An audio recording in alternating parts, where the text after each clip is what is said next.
Thank you, first of all, to Vice President Harris.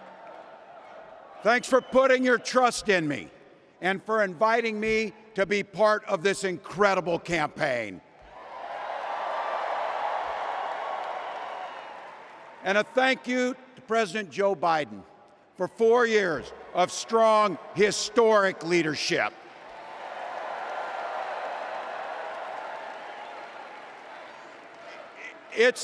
It's the honor of my life to accept your nomination for Vice President of the United States. It took Gwen and I years, but we had access to fertility treatments.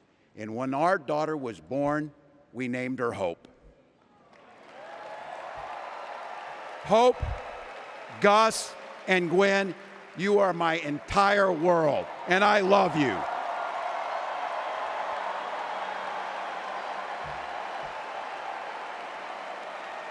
I'm letting you in on how we started a family because this is a big part about what this election is about. Freedom. When Republicans use the word freedom, they mean that the government should be free to invade your doctor's office.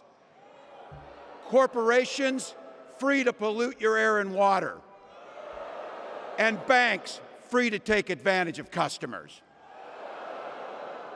But when we Democrats talk about freedom, we mean the freedom to make a better life for yourself and the people that you love. You know, when I was teaching every year, we'd elect a student body president. And you know what? Those teenagers could teach Donald Trump a hell of a lot about what a leader is. Leaders don't spend all day insulting people and blaming others. Leaders do the work. So I don't know about you, I'm ready to turn the page on these guys. So go ahead, say it with me. We're not going back. Despite what some would have you think, we are not so different from our neighbors. When a house is on fire, we don't ask about the homeowner's race or religion. We don't wonder who their partner is or how they voted. No.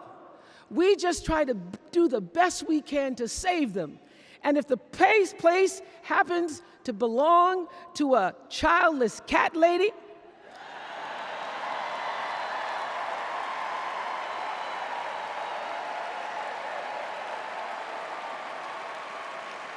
well, we try to get that cat out too. Now, there's a certain candidate that says if we just go to the polls this one time, that we'll never have to do it again. Well, you know what?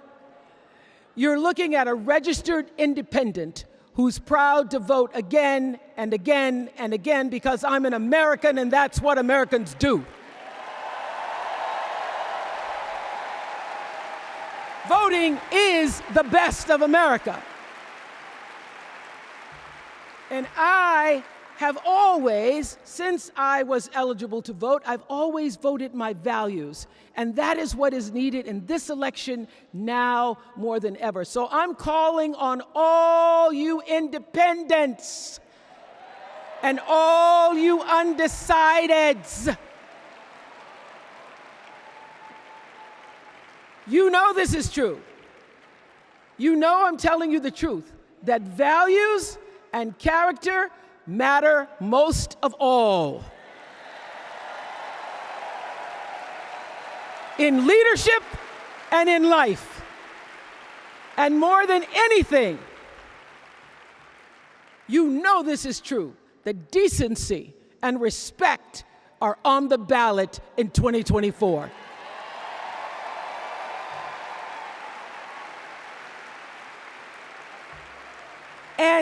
And just plain common sense. Common sense tells you that Kamala Harris and Tim Walz can give us decency and respect. Choosing a guy like J.D. Vance to be America's next vice president sends a message. And the message is that they are doubling down on negativity and grievance. Committing to a concept of campaigning best summed up in one word, Darkness. Darkness is what they are selling. The thing is, I just don't believe that America today is in the market for darkness. So this November, we get to choose. We get to choose our president. We get to choose our policies, but most of all, we will choose a better politics. A politics that calls us to our better selves and offers us a better everyday. That is what Kamala Harris and Tim Walz represents. Now let's cut to the chase. I am too old to gild the lily. 2 days ago, I turned 78, the oldest man in my family of 4 generations. And the only personal vanity I want to assert is I'm still younger than Donald Trump. One of the reasons I love the job so much is that in the toughest times, even on the darkest days, if you tried hard enough, there was always something good you could do for somebody else. Now,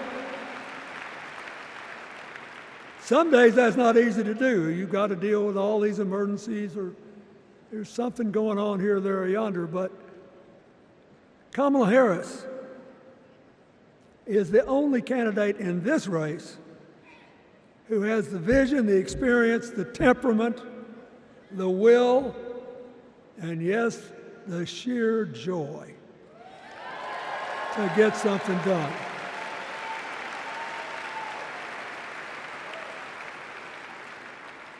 I mean, look, what does her opponent do with his voice? He mostly talks about himself, right? So the next time you hear him, don't count the lies. Count the eyes.